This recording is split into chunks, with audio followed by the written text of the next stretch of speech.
Hey, what's up YouTube? It's Miz and I'm back at you with another video in the 20 Nuvo Peninsula series. So as you can see, we got some activity going on in the tank. I grabbed my Picassos that were in the 9-gallon Eheim Nano. They kind of went into the sump for a little while I got this tank up and running, the sump of the 75. And they did okay down there. It's not the first time they've hung out down there, but they're much happier being in their new tank. Took a couple of the Gorgonians that I had down there, some frags that have gotten pretty big that have just been hanging out. They've got some coral and algae, and they have some pretty good polyp extension to grab any detritus and things of that nature out of the water column. So I figured they'd be great candidates to go into the new tank. We've got the MP10 quiet drive going. Just put that on there like 5 minutes ago actually. I'm still kind of tweaking with those settings, but I kind of wanted to get some extra flow in there. I'm definitely going to want it in there eventually, so might as well get that party started right now. As you remember from video 1, I've got the filter sock in chamber 1, the ghost skimmer in chamber 2, and the return pump in chamber 3. I'm running the Eheim externally. I'm looking at the different options as to what I can do with the sump section and what I'm going to do with the heater.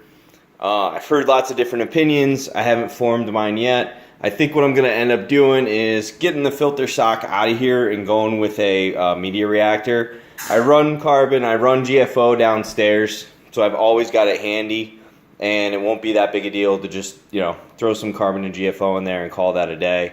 I think I'd like that better than running like Chemi Pure Elite or whatever.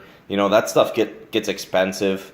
So I think I'd just get the reactor. Plus it's an extra gadget. Who doesn't like gadgets? I like gadgets. That's part of the reason why I'm in this hobby, right?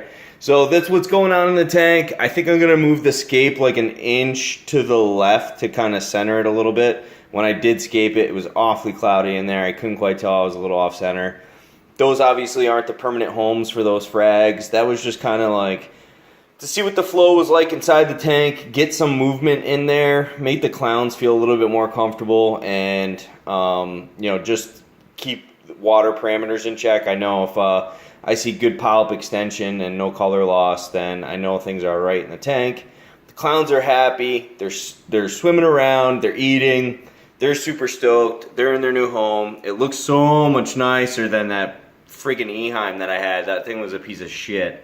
The filtration in that thing was just terrible. And yeah, I overfeed, I overstock, all that stuff. It's my fault, but yeah, the tank just wasn't working out. I'm so much happier with this. It looks fantastic. I suppose the only real complaint I have is I'm getting a ton of water evaporation. And when the water evaporates, the distance between the overflow, like wear, into the return pump section is like 4 or 5 inches, and it starts to get loud. And I've got the auto top off, reservoir sitting there. I'm debating whether or not I'm going to put a Toonsy in there or if I'm just going to buy something specific for this tank. I got a Toonsy sitting downstairs for the 80-gallon frag tank, which, oh, by the way, stay tuned for videos on that. But the top off was just sitting down there, and I was like, hey, you know what? I could use it on this. And then I put it in the overflow, and I was like, I might want to go with something smaller and more inconspicuous. So it's here if I want it. I haven't decided yet, but we'll see how that goes. You know how it is. More videos to come. I'll catch you guys later. Like it, subscribe to it. Peace.